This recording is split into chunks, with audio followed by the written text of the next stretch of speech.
Hello and welcome to another episode of the NAmen Podcast, the premier LCS podcast, as Travis Goffer will call it. My name is Andrea, and today I'm taking over because we are going to discuss everything about the NACL, aka the NA Challengers League, aka the Salt League. For this, I have with me two of our favorite NAmen regulars and a couple of very special guests. So let's hear some introductions. Hi, I'm John, aka John the Ho, aka EG John the Ho, aka UCSB John the Ho, aka NAmen Podcast host. Hello, my name is Maya. You probably know me as Miracle on Twitter, except it's spelled weird because I was inspired by Reckless at the age of 11 and didn't bother to change my gamer title. I am Collamer, aka I do way too many things in esports. You might know me from Collegiate as like one of the main collegiate subject matter experts in NA. I'm also the general manager for Native Gaming, one of the teams that's going to be in the NACL online qualifiers. You also might know me for my spam of uh, cat photos for my cat Zuby. Hello, my name is Smax. Well, my name is Summer, but you can call me Smax or Summer, whichever. Uh, Smax is what I go by when I'm casting and things, and that's what I do. I casted a bunch of the Proving Grounds the last couple of years, but the Proving Grounds, rest in peace. We got to move on to bigger and better things, as Andrea said. The Salt League is upon us, so very excited for Salt League, and very good friend of podcasts in general. So glad to be here. Okay, I have been warned that um, our special guests like talking a lot, so let's get That's started what they pay me then. for. Yeah. So, first of all, yes, indeed, Academy is over, Proving Grounds is over, no more of that. We have a new system in place.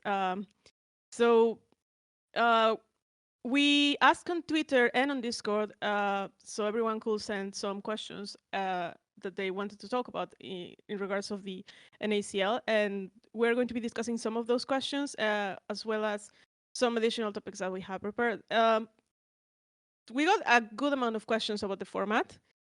So we got a question from typical T with three A's. That is, what is something you are excited about for the new format? So while we discuss what are the changes of the format, you can, if anyone wants to talk a little bit about something that's exciting about it, it's open to anyone. I can go first. So yeah, just to cover the format changes for anyone who's not aware, Academy instead of 10 teams now 16 teams. It's the 10 Academy teams, and then how it end up. Long story short, it's 3 amateur affiliates, so third teams for LCS orgs, Team Liquid, FlyQuest, and CLG, and then 3 of the top amateur teams that got in through application. And then those teams are going to play a regular season with each other, just like old Academy regular season. I think one of the best parts about the format, as someone who comes from like the amateur circuit mostly, is the amount of games that teams are actually going to get against Academy teams, like the amateur ones specifically. Because under the old format, you would play a bunch of tournaments against amateur teams, and if you were a really, really good amateur team, you might just mop the floor with everyone, and then you would get into the tournament, and then you would play 2 best of 3s, and like maybe one of those is against Academy team, and then you would be out, and there's the whole season gone. So this gives a lot more exposure for these amateur players to Academy rosters and stuff like that. It's good practice, stuff like that, and I think it's long term really good for the development of the league. So that's what I'm most excited about. That's a pretty big change. Um, like Colmer said, the interaction between the amateur teams that were selected and the challenger teams, as they're now called, Colmer. Gonna have to get used to that one. My bad, I The will improve. challenger teams, That's the definitely academy going to be an equivalent. adjustment. Yeah, it will be an adjustment. Can we just talk about this for a second? Like, we're Mhm. putting C at the end of every Mm, LCS team now instead of A. doesn't it look That's gonna kind be of a little ugly? weird. I don't know how I feel Wait, about it does yet, as does far as that mean like Team Liquid TLC under yes. Loving Yes, Media? Yes, Yes. That's exactly. So that's hilarious. exactly where I was going with that. I'm glad you got ahead of it because I propose that their theme song is No Scrubs. I think that they should buy the rights to the song. Um, so anyway, um, with that, yeah, the the naming convention more of a meme than anything. Obviously, it doesn't matter that much, but yeah, the entire length of the season is going to be a bit different because there are 16 teams in the league now. Every team is going to be playing a little bit less games overall, but they are going to be playing a different amount of teams, right? Because instead of playing against 9 teams 4 times, you're playing against 15 teams twice. And it is still going to be best of 2. They did say that in the format thing. So I think the preparation aspect of it is a little interesting for the teams going in, but obviously that stuff is going to matter less than the really big stuff, which is of course I'm just repeating Collamer at this point. Like the amateur teams being in a direct ecosystem with academy teams for a much longer amount of time is really huge. That's okay. That Colin guy makes great points. I feel free to repeat him as I've much as possible. heard, yeah. I've never met that guy before, but I've definitely heard that. Yeah.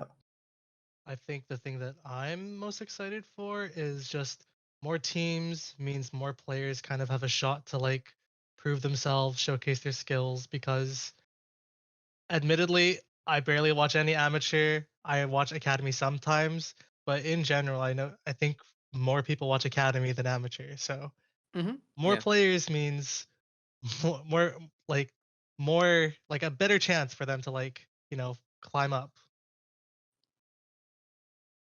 Yeah, There's me, I I would think agree. there's a couple of things. It's pretty layered. So I want to break it down. One, I think John made a good point that people are less likely to watch amateur and than academy, and putting those two in the same league solves a problem of, having lower viewership directed there. That's one. And two, I think what it does, indirectly in that sense, is it directs visibility towards tier two teams that may not directly be affiliated with tier one teams. So, like, let's take a look. A lot of the orgs in Europe, it's actually the T2 orgs that are more popular. I don't know how many people here, at least, and when I say here, I mean a North American audience, have heard of Carmine Corp. They are probably one of the biggest organizations in all of Europe. They're in tier two. Something like Koi, although Koi doesn't count, I suppose they bought their way into the LEC now. But a lot of these tier two orgs have insane fan bases. And I think that opening up a league or a sort of platform in any way, shape, or form where our tier two orgs can also probably build their brands is great. We have our AoEs and Mass Effects, and you know, I can't even name more than two, and I think I'm someone that is in the upper percentiles of academy and amateur watchers. So I'd like to, I'd like to see if that can build that up, and also I think that it is great in terms of um, player mobility. But I'm sure we'll get back to that later, so I'll leave it for now. Yeah, I think that's a really good point because that applies to even teams that you wouldn't even consider to be tier 2, right? If Sentinels wanted to look at making an LCS team or they wanted to like look more at League of Legends, then this is actually a pretty good way to do that. They can have a very direct pipeline to if their team is good enough, because obviously they didn't get invited for this time, which means they didn't have a team. mm-hmm. If their team is good enough, then they can play through the amateur stuff and they will just be directly in an NACL, which is really cool. Yeah, for context, the organization I'm working with, Native, actually comes from Halo. They got top 3 at World Championships right next to, I think, Cloud9 and Optic, was it? So there definitely is some interest, and I know that I was talking with quite a few pretty decent sized names in terms of North American esports that were considering getting into this first split that ended up not end up running a roster. But I think it's pretty exciting to see it probably next split and even the split after that. You'll see a lot larger brand names that you might know from maybe fighting games or from, like maybe Halo or stuff like that that are going to start potentially getting into League of Legends, which I think is really exciting. Yeah. I think that's one of the like best things that could come out of this because Colin, I think you and I have talked about this before, maybe with someone else as well. That NA's strength as a region is that we have orgs that are willing to, or have the potential to invest, and I think giving them an avenue to do so is going to be good for League of Legends in the long run. If we can get something like Valorant, where we had so many orgs before it was just franchise right now, and a good amount of them I'd hope are going into Valorant's tier two. the interest there is massive. And I think orgs, would like to assume, like you said, that they have a similar interest in the tier two scene in League of Legends too. And opening that up to them, I think is going to be a big boost. Yeah. I think the big takeaway for this, like obviously this is a bit perspective. I think the big thing that's going to happen like right away is that those 6 amateur teams and maybe others in the future will have more resources, whether that be directly from the teams that they're affiliated with, or just by playing in an environment with challenger teams like LCS affiliated teams. Like that is really, really big. They get more exposure to that style of gameplay, and you'll probably end up seeing that the scrims will be emulated like pretty directly with the 6 amateur teams that are in there, where they will have a very similar scrim setup and maybe playing scrims against the teams. It's going to be weird because they're in LA and a lot of the amateur teams are going to be remote. So that might end up being a little weird, but you would expect that a lot of these teams are going to have very direct access to those scrims, which is a really big deal. Okay. No, Well, I think the integration. Sorry, Andrea, go. no, it's okay. Go. Mm. Okay. Yeah, I was gonna say, I think the integration of it is also an aspect that I think is going to end up being good for the amateur scene because now they have easier, if not more direct. I don't know what the best word is, pipelines to the big leagues, as you said.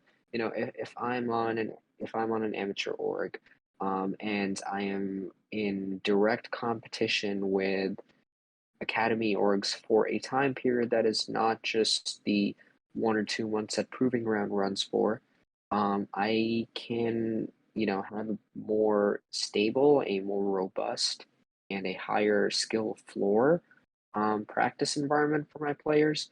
And not even just practice environment, a more higher skill floor game environment, like the actual official games. So, I think it's a learning by osmosis thing too. Yeah, I can give a direct example of this as well. Like the things that you're saying.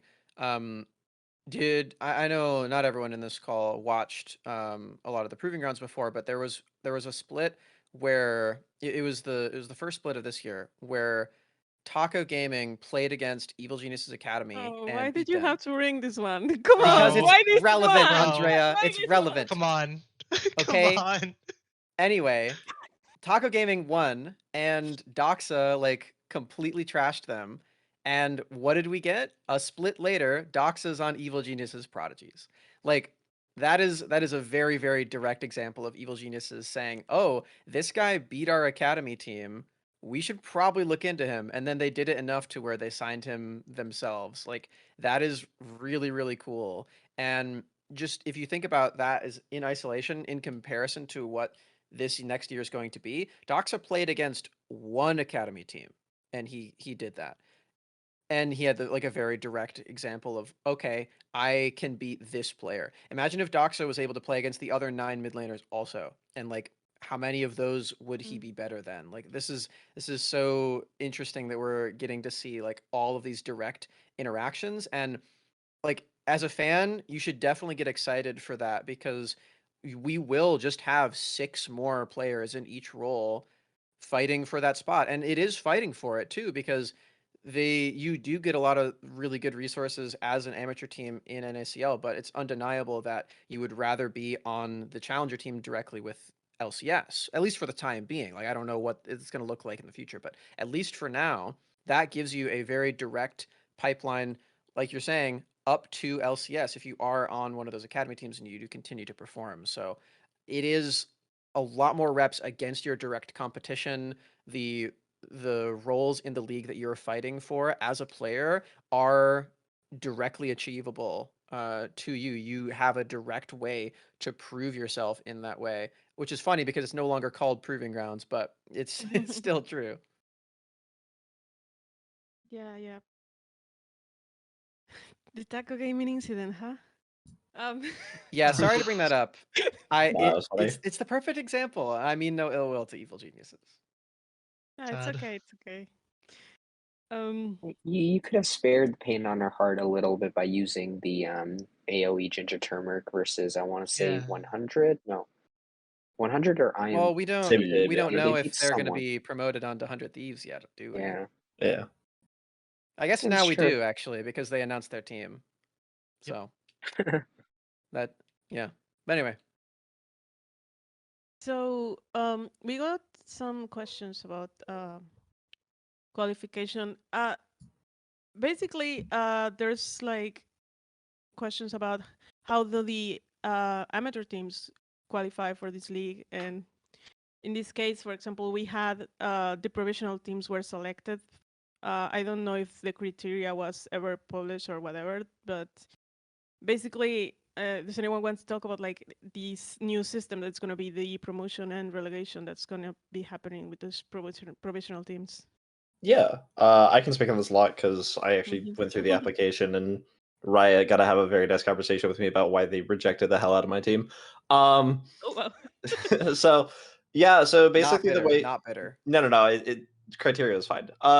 Yeah, so basically the way that it worked is that Riot took open applications. They basically said to any LCS team, if you are going to run a third team, you will get a spot guaranteed. That ended up being 3 orgs, the same 3 that I talked about earlier, CLG, FlyQuest, and Team Liquid. And the rest of the spots were open for application. It went to the 3 teams that I feel like have had the most success about consistently putting together teams that can play against academy teams, with both AoE and Fear, and Wildcard in the past being organizations that have shown that they can build rosters that can do that. Yeah, the criteria I believe was posted in the initial application. It basically did something along the lines of like org structure, ability to match values, and then I think that there was one other thing.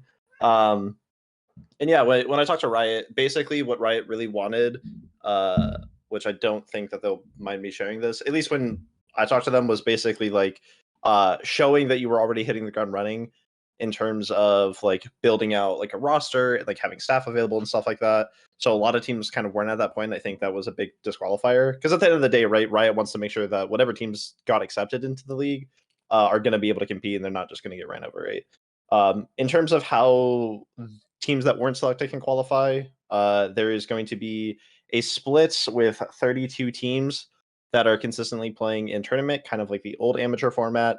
You are going to get points based on performances in these, and the top 4 teams from amateur get to play the bottom 4 provisional teams, so the bottom 4 non-academy teams, in a tournament at the end of the year for promotion and relegation.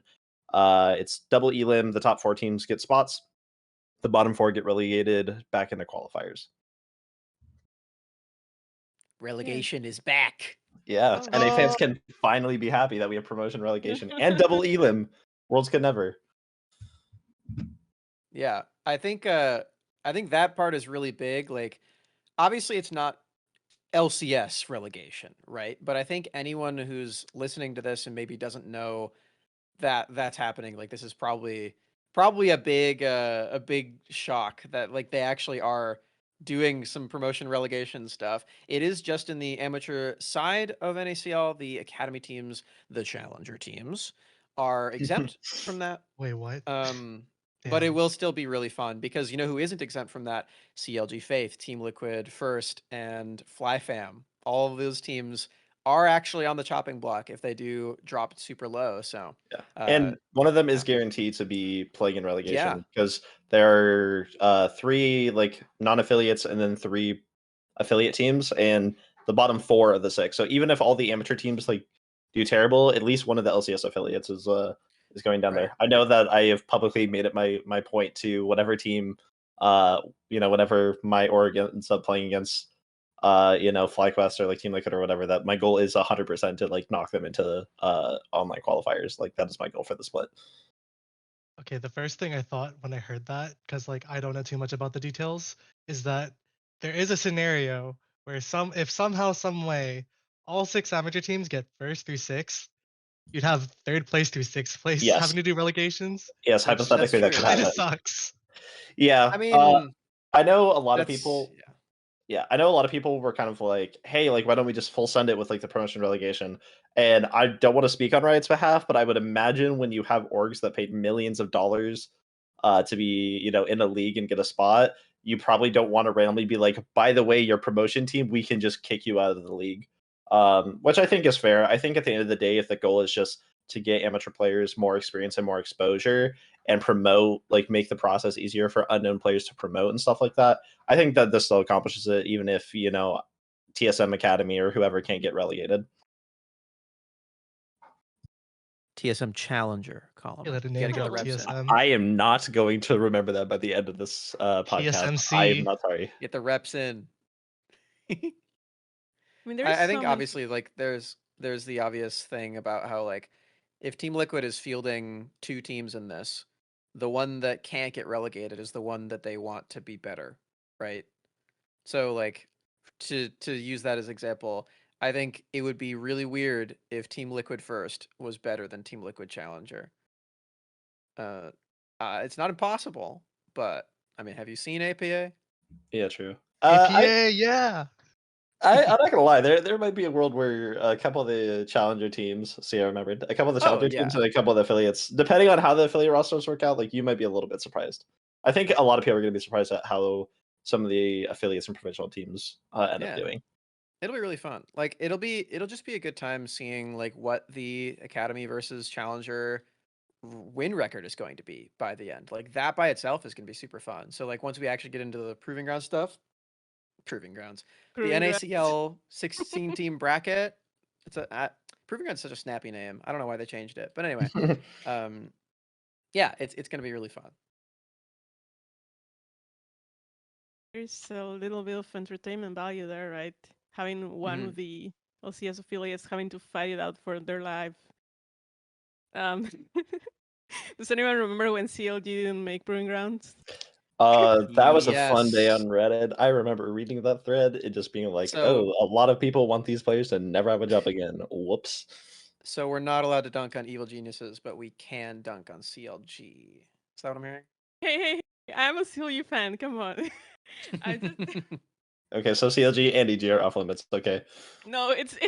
I just remember that because yeah, some Ew. people just like to see the world burn, right? And I bet Mhm. that's entertainment for some. Yeah, probably.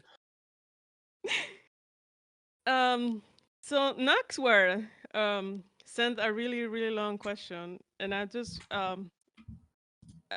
if we can scratch the surface a little bit with this, because it's a really deep topic about how is the new format kind of gatekeeping actual amateur teams and brands.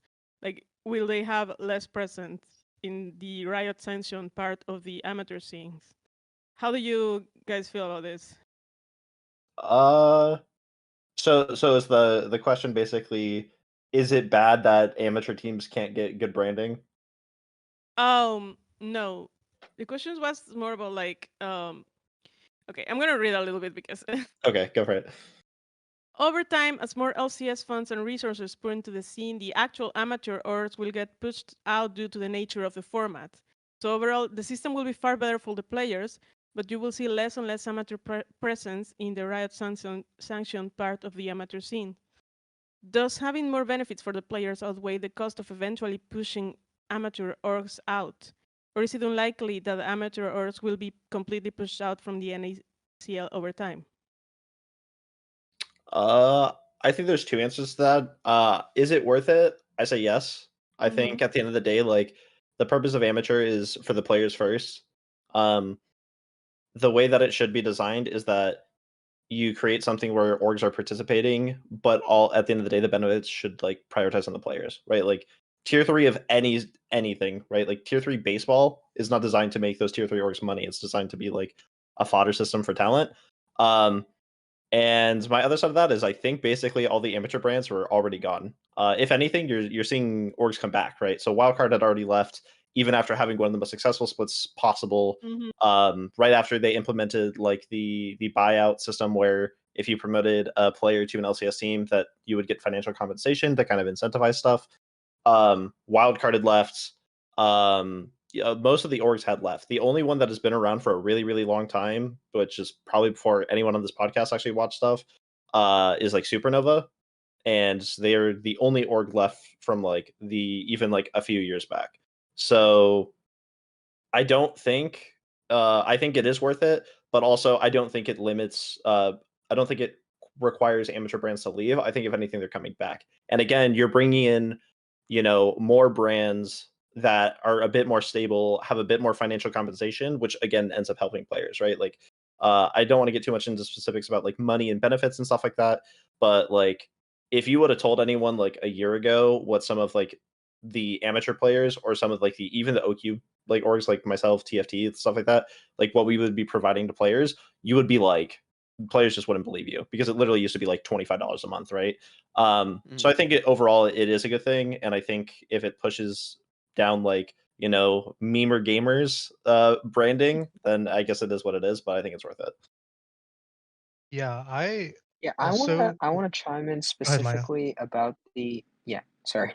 No I wanted problem. to chime in specifically about like the point we made about the orgs that participate in the lower tiers and the sort of the debate around that. So, we talked a little bit about the T3 teams in like baseball, for example, right? Now, in traditional sports, at least in the United States, most of these clubs or most of these teams are affiliated directly um, with major league teams, right? So, for example, the New York Yankees had the Scranton Rail Riders, and that team exists for the sole purpose of, obviously they want to sell their own seats, but they exist to send people up to the main team, right? Like we said. And that is something that I hope there is an equivalent of in the NACL, because sometimes what happens is when these orgs they become more inclined towards winning as compared to developing, then we have a problem. And I don't want to beat a dead horse of bringing up EU Masters again, but let's take a look at Carmine Corp again and their roster for last split, which I don't know who it had, except that it had Reckless, who everyone of course knows, and Cabashard, who used to play on Vitality in the LEC, and he made it to Worlds in 2018. I remember this because Cloud9 kicked their ass on the way out of the group. But what I was trying to do here is that a roster with yeah, okay, so I have it here with me. It was Cabashard, 113, Sokin, Reckless, and Huntera. And that is a roster that you look at it and it's very clear that the intention of that roster is to win tier 2. They were designed to, you know, to win to win EU Masters, which is now EMEA Masters as a primary focus, not so much as to develop talent. And some people had the take on it that okay, well they're in tier 2. Their job is to develop talent. Their job is to promote this talent to the LEC. And other people had the idea that Carmine Corp gets nothing from sending players to LEC.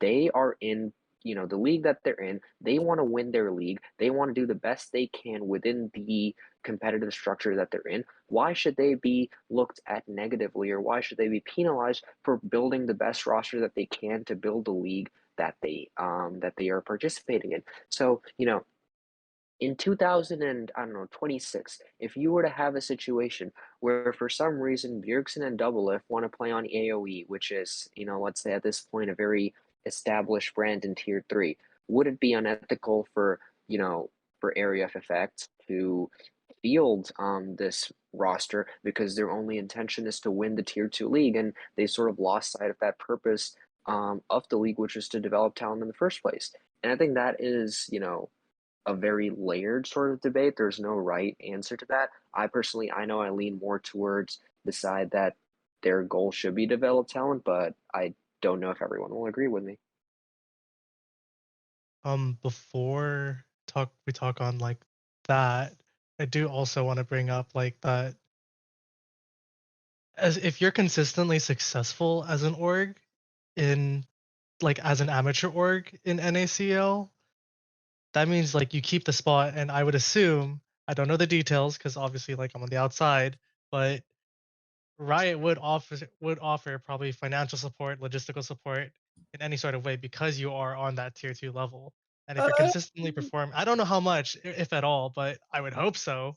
I can say, as far as I'm aware, I don't think that's the case. I Dang, think really? I mean, I think It's as at far least as not set up to do that now. yeah, I Okay. think there's a world where if you consistently have teams that are just keeping their spots and they're doing something maybe more than just paying the most out of like amateur teams, um, I'm sure Riot does care about that because the main rioters that are running it, which is Whipley and Trinity, those guys do care a lot about like the ecosystem as a whole and making sure it's sustainable and trying to create something that works for everyone. And they'll be the first one to acknowledge that they've made mistakes in the past and that Riot's made mistakes on it. But like again, they're trying out this format, so you never know. I think stuff definitely could change in the future. A lot of it's just unknown, right? A lot of it is there's going to be a lot of changes this year, both with like this level and LCS. So everyone's kind of like up in the air on stuff, but I'm sure that Riot would entertain any idea that makes things better for players and orgs that are in the space.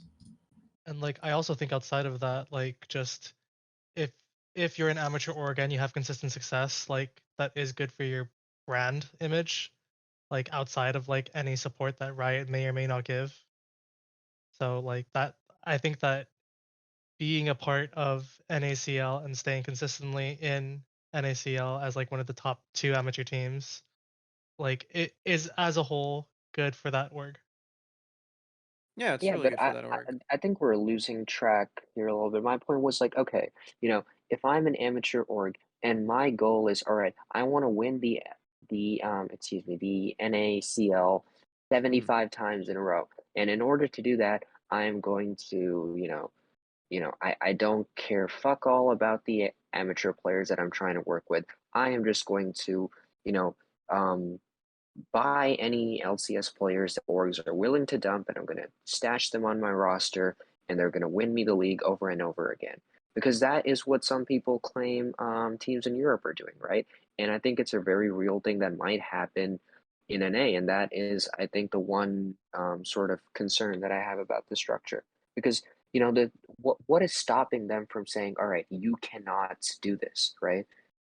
What is forcing these orgs to or what is incentivizing them, forcing may not be the best word, what is incentivizing them to actually use this league for the purpose of developing rookies? Because if you think about it, there's a point to be made that what does AoE gain from or I'm using AoE as a placeholder, of course it could be any other amateur org. What benefit is it to them if their only purpose there is to be a feeder system for LCS teams, right? Yeah, I think in general, amateur teams I don't think has ever really like as much as we want to say like amateur teams help develop talent and stuff like that. Also sorry for keyboard. Um, That's never really been the case. Most of the time, like amateur teams are just designed to win, and then Yeah, teams have looked at them and been like, okay, what pieces on this team do we think are good, right? Like you could look at Ginger Turmeric, right, who was the best amateur team, and you can look at that roster and maybe like teams identified. We already know that Wixie has a spot on Immortals Academy, so maybe they identified him as like a potential option, or like maybe him and Keel, or like him and Shrimps or whoever, right? It never really has been the onus of like the amateur orgs to develop a talent. Um, the Riot kind of did the thing with the buyout system, but that didn't really end up mattering because for a lot of reasons that would take way too long to get into. Um, and I don't want to like get too much into like random rumors and stuff like that, but to your point about like former pro players, like LCS caliber players in like trying out and maybe being on amateur teams, I think you might be a bit surprised when NACL comes around. So Something I wanted to say on that topic that you brought up, Maya, is that like I don't think that most amateur teams have the kind of like have that level of like finances to be able to afford like something on the level of Carmen Corp, like yeah, I unless like agree. things like work out magically some way. So I think the only teams that would be doing that are your academy/challenger teams or your LCS affiliated amateur teams. But if you were those teams, wouldn't you just want to promote those players if they're that good? No, yeah, I mean, Yeah. Carmine Corp was just an example. I think Febiven played for another team in the LFL, right? But I get your point about budget, but then you end up in a conundrum where something like, let's say, a player that is coming off a bad split in the LCS, right? And maybe is not someone that would be highly regarded as a candidate for someone that can come back. Obviously, I'm not saying that that can happen, but someone that you would assume to be quote unquote on like the downhill slope of their career, right? And if they have nowhere else to play, and ABC Amateur Org shows up, contract in hand, and says, okay, well, we're not going to be able to, you know, pay you a bajillion dollars, but we'll have a spot to play in the closest thing that you can get to the LCS.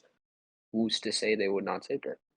Oh, I mean, yeah, Polymer has a point about living wage, I guess, but I think that's the way I'm looking at it. That if it's the next best option for them, I don't see where they would go. That's a great question So, for TSM Reggie. Yeah, um, exactly. so I think the crux of what you're saying is like, should amateur teams be built for development, or should they be built to just win? Is that what you're like basically saying? Absolutely, yeah.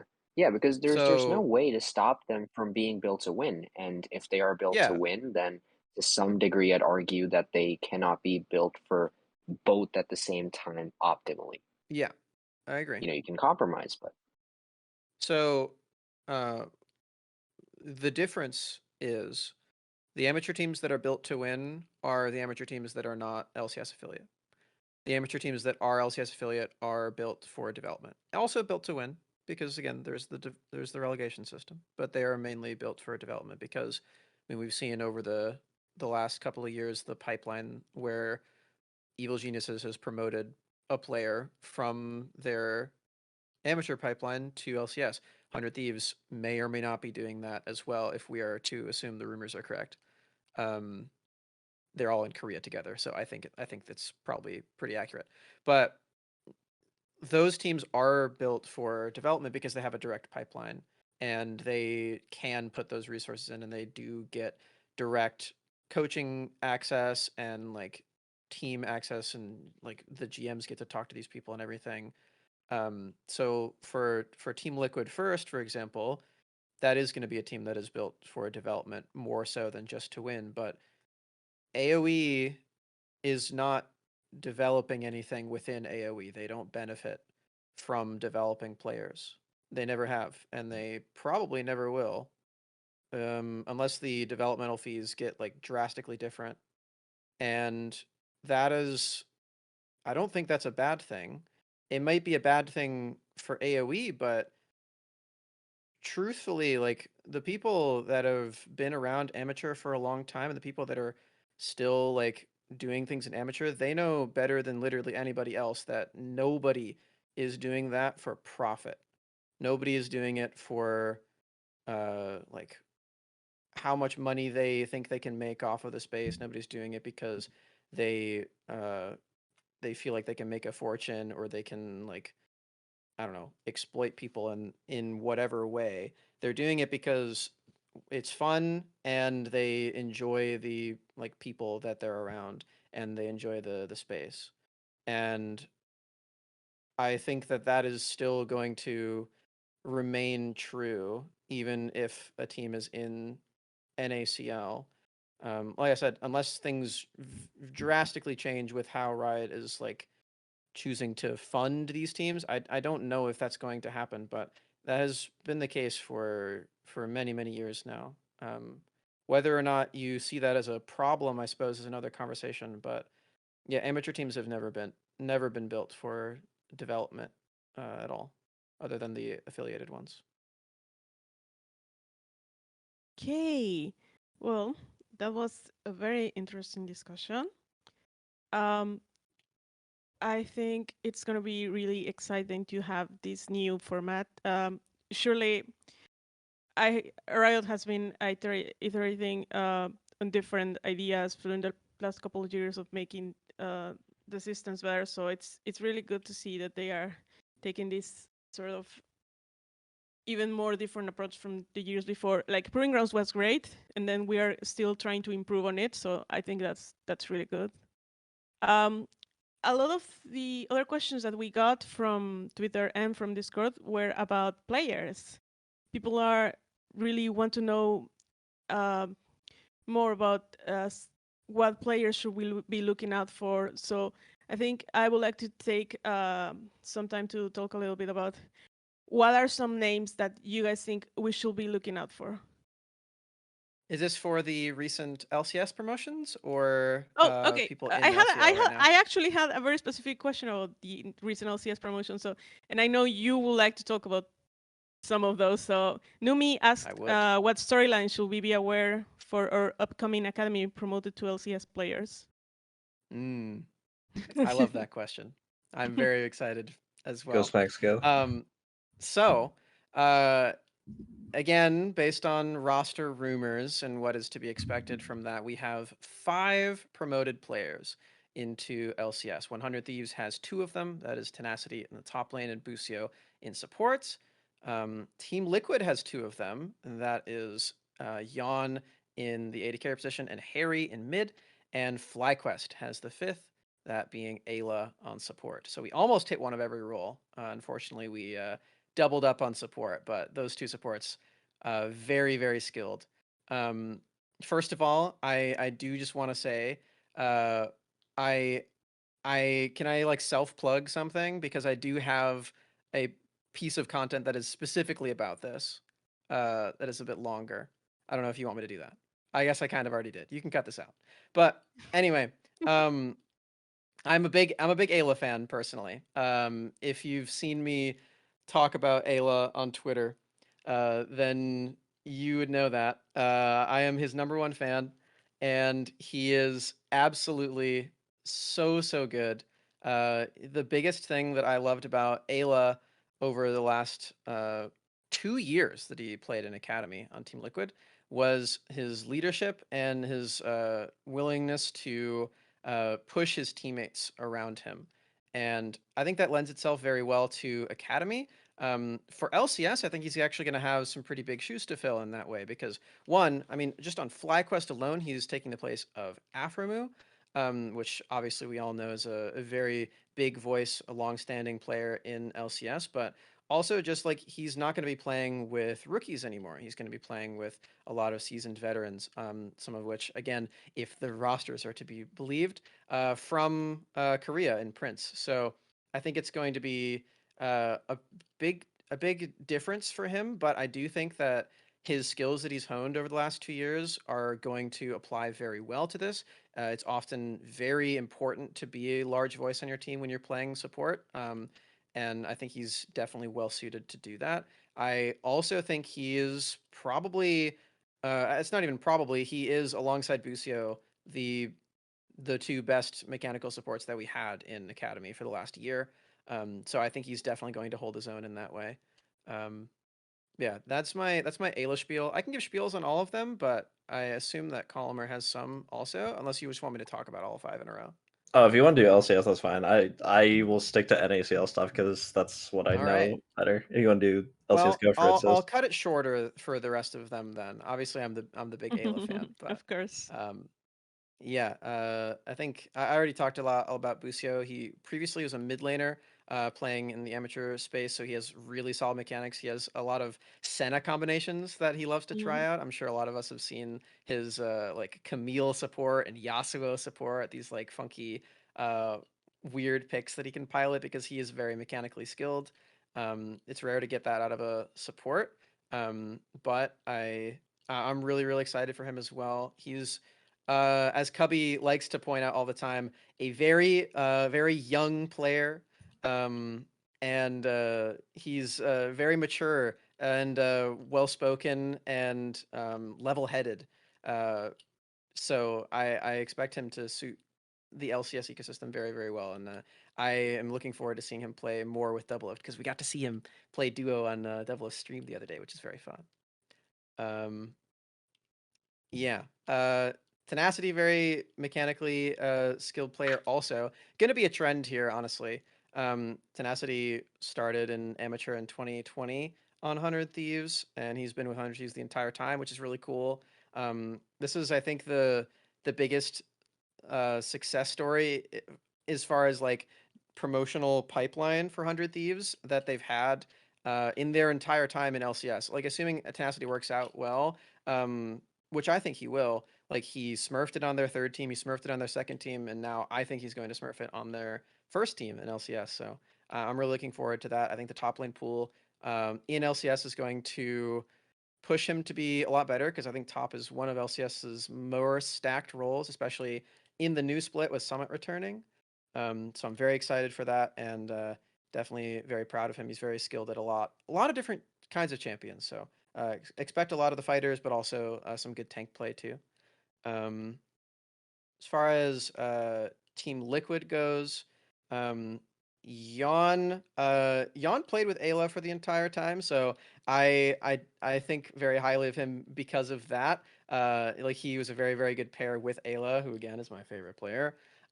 So definitely looking forward to seeing him play too. Very skilled in the team fights. I again, I'm sure we've all seen that Zeri clip of his. I think it got like millions of views on Twitter. So um, expect some stuff like that. He's very skilled at that stage of the game, and he's worked with very well established professional people for his entire academy career. So I think he's going to slot right in, which again is a trend for all these players. And lastly, Haeri. Truthfully, Haeri took kind of a backseat for a lot of his time on Team Liquid. A lot of the players around him shone a lot brighter. With the exception being the most recent Proving Grounds finals, where he absolutely demolished Dignitas. But I think he's going to have a really good opportunity to prove that he is a lot more than just like a backseat player on this team.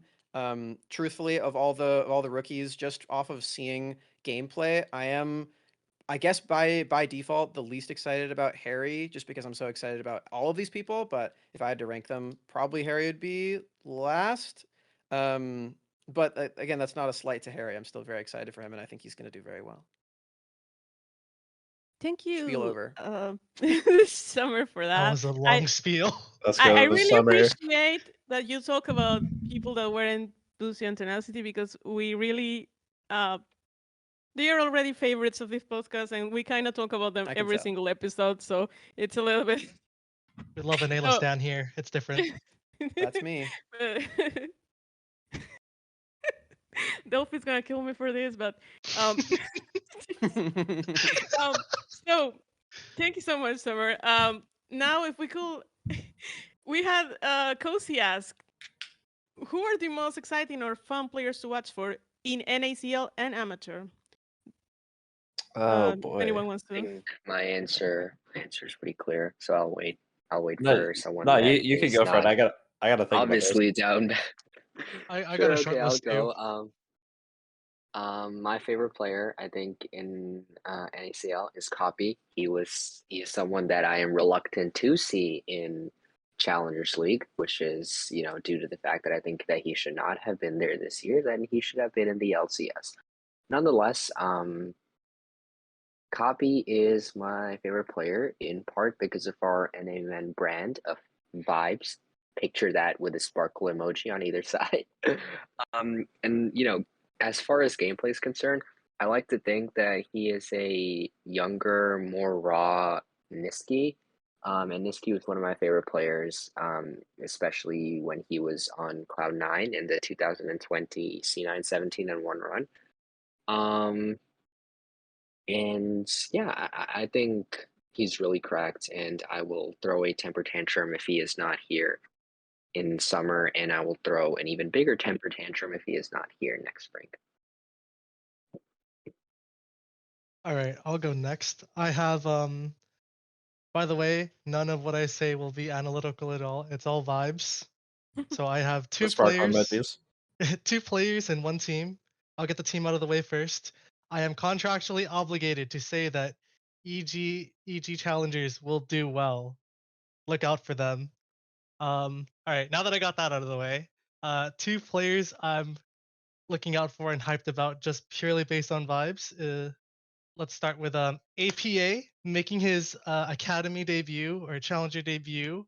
I have been high on APA for a long time. I know a lot of people have been high on APA. From what I've seen, he's a grinder. He's also was an ASOL one trick at first, which is sick. And in summer 2021, when he was on Resolve or Barrage, I'm not sure which one it was. I refed for them um, in their match against Cloud and Academy. And APA, alongside the rest of the team, PCL, Fanatiik, Winter, and I think the coach, and then Array, I believe. Um, they were one of the greatest teams to work with. They were really chill. Like they were really fun to talk to, and like they even like made me hype them up ahead of their match, which was a lot of fun to do. So I think APA is going to do well. Secondly, this is my UCSB bias. I am excited for Fakegod to do well. Um, it was weird seeing Fakegod like on campus. I think I had a class with him, and then outside of that, he was involved with our league team, helped out in coaching the A team, our A team for a little bit. But yeah, I really want Fakegod to do well. I hope he succeeds. Um, Now, since he's on Cloud9 Academy, I have faith in Cloud9 to make sure he develops and does amazingly. But yeah, um, UCSB is where good League of Legends players go. That's why Fakegod's in the LCS or Academy. You mean challengers, but okay. Yeah, challengers. And in the Salt League, Let's Salt League. Let's go. Yeah. Okay, thank you, Yeon. So now you can go, Collamer. Cool. So my prediction, not like prediction, but like who I'm actually most excited to see is probably going to catch a lot of people off guard. I'm really excited about FlyQuest.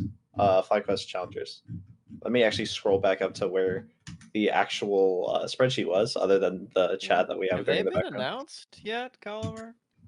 No, but the rumored roster exists, so I'm going to run with it anyway. This is not me leaking. I'm just going by the spreadsheet that was posted of this stuff, even though it still has City Witty as TL support, and that's not true. So the FlyQuest Academy rumored roster was Philip, UG Spyrex, Masu, and Winsome, which I think if your goal is what team is going to have like the most future LCS players, I think that Eugene Spyrax have been some of the best jungle mid pairing in Challenger / Academy. As long as these guys have played, literally they had like a rough start for like the first few weeks that they both played, and they've just excelled ever since. Philip, we saw him in LCS last year, and so being back in Challengers, he definitely will just probably stomp some people, especially some of the new players. I think Masu was one of maybe 280 carry prospect, or three, I guess, if you count Wixie, of players that I was actually interested and really hoping to see go to Challengers or Academy this year. So if that is the case, I give a lot of credit to FlyQuest for picking him up. I think he was one of the only 80 carries in amateur that was like aggressive and could win his lanes outright. And then Winsome is like a core staple for that roster in terms of like having experience and stuff like that. So overall, I think that roster is great. I think 80 carry is like a really weak pool right now for North America below LCS. And I'm really excited to kind of see that Masu got an opportunity. And then I'm always excited to see more Yuji and Spyrex because I think both those guys will be LCS at some point. Oh, I expected something more longer. Okay. Oh, I can I can keep going. Sorry, I forgot I needed Max's energy. I can also just talk about individual players that I really hope to see in NACL, whether it's challengers or not. Top lane, I really want to see Dragoon get an opportunity to be on a challengers team, hopefully. If not, go to NACL. I think his shampoo is really interesting. I think he's a really funny guy. I think he's really easy to market in terms of like player branding. He's really funny. If you ever kind of streams, it's like great. I think jungle-wise, if Fnatic does not end up on an NACL roster, I swear I will start DMing people very, very bad things. I think that guy legitimately would be one of like the top 5 junglers, period, in an ACL, and there's a chance that like maybe he doesn't end up on a roster. I think that's a joke. I think teams should be ashamed that they don't have him if they're able to. Mid lane wise, I really hope Doxa gets an opportunity. I think Doxa has been like the amateur staple for so many years now, and even in like Legion stuff too. So I really hope that he gets an opportunity. AD carry, like I said, Masu. Really happy that he is rumored to get a spot. The other person would be Shogo. I need someone to please give my guy a job because he can't play in OQs because of his citizenship status. So someone needs to pick up Shogo already. And then support wise, it's actually really interesting. I don't know if anyone jumps off the page for supports for me. Yeah, I think support is really interesting because I think that there isn't. Oh, Rovex. I'm so stupid. Yeah, I think Rovex should hopefully be getting an opportunity somewhere. Ever since he role swapped from mid, from playing mid lane at Columbia College to role swapping to support, I've worked with him very limited on teams a couple years ago. I really hope that he gets an opportunity. His champ pool is very diverse for a support player, and I think he's just really intelligent. And I respect a player whose entire brand is being down bad. So much respect to him, and I really hope on some level a lot of those players get opportunities. Is that more substantial, Andrea, or do you want me to keep going? Because I can. Oh, you can, if you want to. Uh, Yeah. no, I if I go any further, I'm gonna start like leaking like players that Okay. I'm looking at. So, which my tryouts do start literally tomorrow evening. So some of those players you guys will see if you tune in to watch the tryouts. But yeah. Yeah, no, Collamer, that's an important question. That let me put in the chat. Do you respect Delphi for being down bad? Oh my No. Damn. I No, do. I mean, okay, Duffy can do whatever Duffy wants to do. It's fine. I have no opinion on it either way. I respect Duffy's ability to do whatever the fuck she wants to do. I respect Delphi so much. Anyway, I guess it's my turn. You stole my APA answer. He was gonna be one of mine. Sorry. That's okay. It's very very understandable that everyone should be super excited for APA. Instead, I am going to only give one answer, and that is to my girl Miya, because she tweeted out the signing contract GIF. I don't know what team she's gonna be on, Oh but whatever yeah. team she's on, she's gonna win. Miya is the GOAT. I am from a more neutral perspective, I am excited to see What do you Mia. mean more neutral? That's You purely are one. analytical. Yeah, I'm sure. No Uh, I bias here. I think oh man, I don't want to be negative to that. I think Mia is one of the only AD carry prospects. Like going into last year, she was one of the only like AD carry prospects that a lot of people like actually cared about. Frankly, that were like, oh, is this person maybe going to get to academy? And EGP, for lack of a better term, kind of flopped. I don't think that team had nearly as much success as they should have for the caliber of individual talent on that team. So I am hoping that wherever she is at, because I think she tweeted out that it's not with EG and it's with another org. I hope that the change of Yeah, she did. scenery enables her to kind of showcase what she's capable of, because I think she's capable of a lot more than she showcased last year. Yeah, she other than Eyla was my favorite player to watch in Proving Grounds all of last year. So I'm looking forward to that a lot. I would not be surprised if she was not the only woman in the league. Also, I Let's think go. there's a pretty high likelihood that there are more. Not that that is like anything other than just a fact, but that's something that I'm really looking forward to, because I have a lot of friends who are, I think, really competitive. Obviously, I don't think it was much of a secret that I was there for like game changers and stuff this year, and I got to see a lot of them play in a super competitive environment and just like grind and work on themselves as players and as teammates. And I think a lot of them looked really, really good. So I hope that a lot of them get opportunities, whether it's in the 6 amateur teams or in the league underneath that. Yeah, I'm very. I guess we don't have a lot of information yet on the professional teams, and there's like a bunch of players that still I'm surprised to not see tied to a team yet. So Mhm. kind of waiting to see like to if I should be outraged or not. But As I think there are certain players that uh, I think there's going to be a lot of outrage. I don't want to get into like too much like drama or stuff like that, but I think again, if a Fanatic, especially if there's a world where he doesn't end up in an NACL team, like everyone kind of needs to look inward and just look in the mirror and be like, something is wrong with me. I need to figure out what it is because that guy is way too good to not be on the team. Uh, I hope we will be getting more news about all of the rosters. I'm really interested in seeing what Fear is going to field.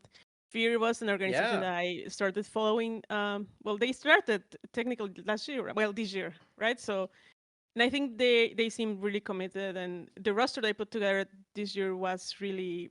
I mean, it was one of my favorite rosters. So, I'm really excited to see what they're gonna be putting together. I really can't wait to have like the full confirmed rosters, and then maybe we can talk a little bit more about NACL. So that's it for the show today. We're gonna do our shoutouts. Basically, you can just shout out anything you want and tell us a little bit about where can we find you. We can start with John. Yeah. So you can find me on social media, John at John the Host 64 on Twitter, and shout out to EG for still employing me. I'm still with them for at least another week until my contract ends. And And then shout you're out. unemployed. We'll see. Hopefully not. But and then shout out to the NAC shout out to NACL for being for expanding to more amateur teams. I am hoping more news comes out. That way I could see more full roster JPEGs. I'm hyped. Okay, Maya. Yep, so you can find me on Twitter at LCS Miracle. That's spelled Mirakkel. LCS is spelled the normal way LCS is spelled. I don't think there's an alternative spelling to that. Yeah, so for anyone who is interested and is craving League of Legends and is excited about NACL after this episode, my org native is going to be streaming our tryouts for the next 3 days over at twitch.tv/native gaming, I believe is the link. You get to see some of the players that are going to be on our roster, get to actually watch some in-house games, fully produced, fully casted, stuff like that, with some great people in the community, including Summer Smaxheid. And yeah, I think my bold take is that I think there's probably only going to be one or two teams that promote this year, and I think my org is going to be one of them. So I think that you should check out the tryouts and see what players are going to do that. Yeah, especially if you liked listening to me talk, because I'm going to be talking on that. So, uh, what is the link for that, Brandon? The Twitch is twitch.tv/native gaming, I believe, and Oh, then cool. I will be tweeting out the links and all like the relevant information on my Twitter at bcollamer, BCOLLAMER. And if you don't care about League of Legends at all, I don't know why the hell you're here, but there's also cat photos, so join anyway. Cool. Go there tomorrow. Yeah. Thanks for having me. I guess I want to shout out my friend Samantha. It's her birthday today. It is December 7th. Oh, I screwed Happy up. Happy birthday. birthday, Samantha. I forgot too. Happy birthday, Samantha. Um, and yeah, please support the NACL League in 2023. I'm really looking forward to it. I think all of the changes look absolutely amazing, and I really love all the players in that league, and also the ones that got promoted up to LCS, as I'm sure you're aware if you listened to my whole spiel that was probably too long, and I'm probably going to get told that I should talk less. Please talk But more. yeah, please tune into that league. I'm gonna be trying to do whatever I can to be on that show. in any way I can.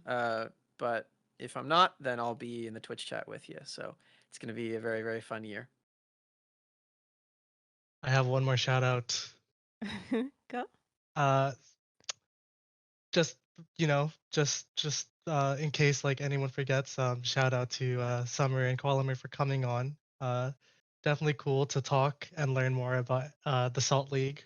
Admittedly, I didn't know much, so yeah, it was great. It was great getting to hear all this and getting to learn more. And I will check out a lot more league content this year or this coming year. Thanks for having me.